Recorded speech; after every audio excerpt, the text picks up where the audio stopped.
All right, guys, we're going to continue with Icon, issue number 4 from DC Milestone. And I must say, Icon is my new favorite black superhero. And you know what I like about this comic is the fun, classic superhero story. There's no political BS in here. And it has some cool villains and some cool heroes. And the story is relatable. Because this is about, well, amongst other things, this story is a little bit about this young girl called Rocket.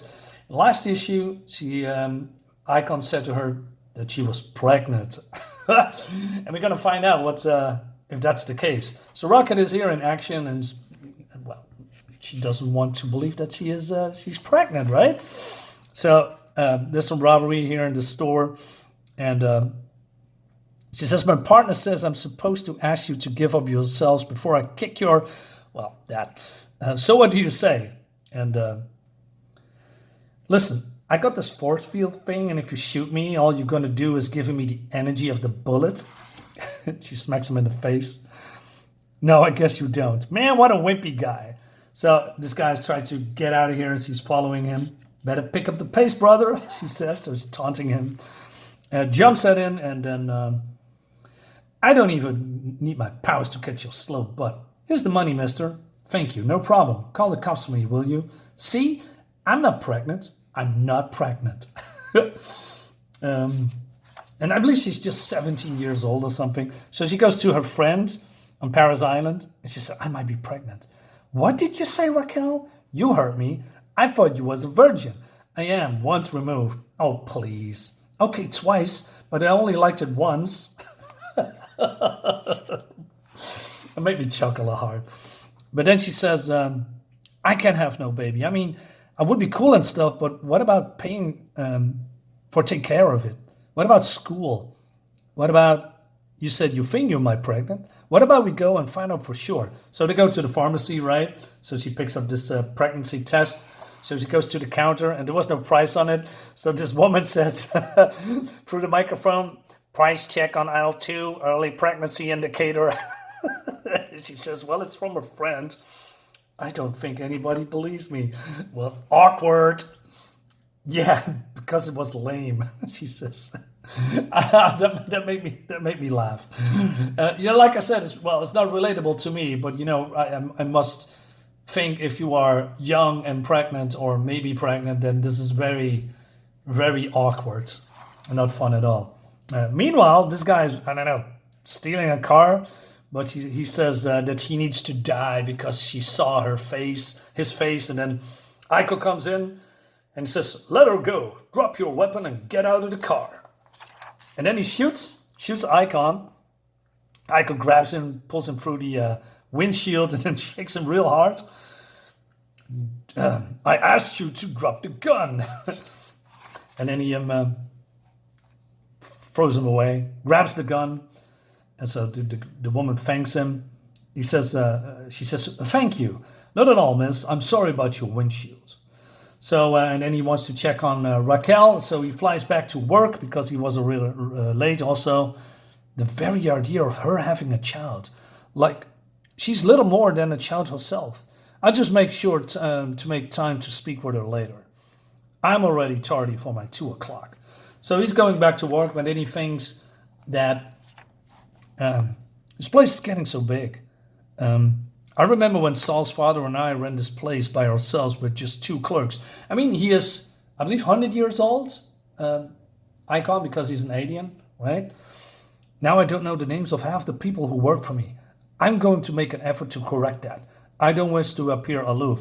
I mean, I really like the values that Icon has, doing the good thing. And, we don't see that in comics anymore, right? This kind of stuff, having care for your colleagues, for your people around you, it's well done.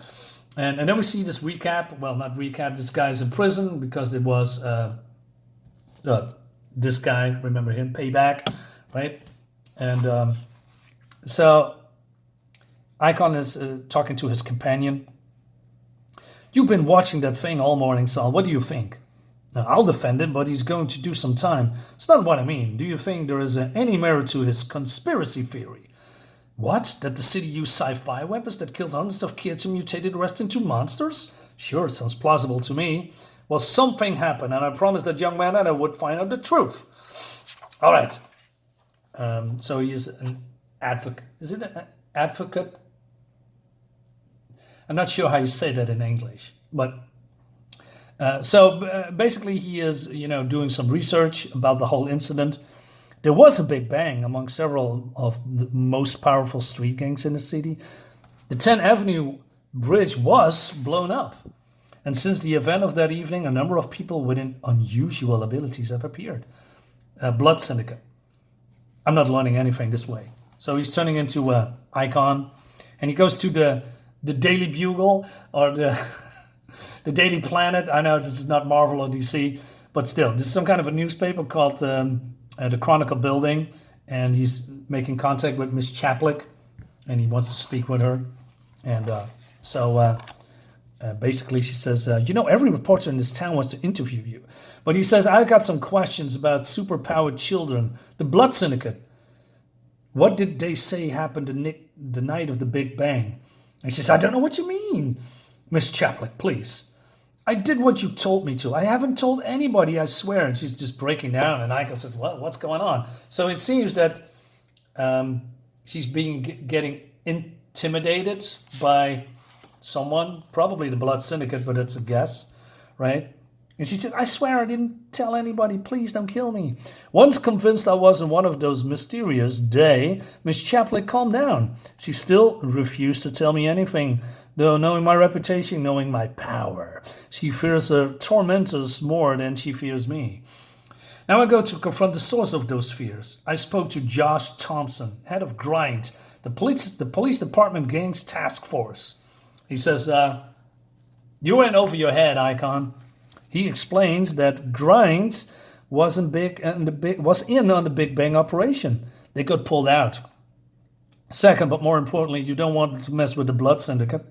Those kids will eat you alive and spit out the bones. When Icon is not intimidated, he says, where will I find them? Tell me. He says, don't worry about it. You keep nosing in Paris Island, they find you. All right. So are there some terrorist organization? So, all right. So Raquel is doing the test. And she says, I think you're wrong. It doesn't look blue to me. Girl, it's blue. You're pregnant. Poor kid. What I'm going to do? I don't know, but you better not let your mother find out. And the mother comes in and says, are you girls up to something? What's going on? Oh, no, it's grandma. Meanwhile, yo, Icon, what can I do for you? I hear you looking for the Blood Syndicate. That's correct. Well, let you tell me something, Oreo. My name is Wise Son, and you just found as much as us you can handle. So he gets punched in the face, but Icon stands up and punches him in the face, right? But then Wise Son, or if that's his name, says, nobody can hurt me. Well, that's comforting. That means you won't mind when I do this. So he throws him in the air. Now, if you're quite finished acting out, perhaps we can talk. Time for talk is over. He hears a voice behind him. And it's the Blood Syndicate. And it's time for war. All right, and that leads us to the next issue that we're going to do. I always wanted to know more about the Blood Syndicate, right? I mean, there's also books, I believe, from them. Not sure how much. Maybe not as much as Icon. But again, yeah, great stuff. Like I said, classic superhero stuff. Icon is a cool character. And even Rocket with all his, her bravado is coming off, human, insecure, just like a 70-year-old girl, normally would when she is pregnant. So cool characterization here. And that we're going to do another pretty soon, guys. So let me know in the comments what you think about it. Thank you for watching as always. I'll see you next time. Bye-bye.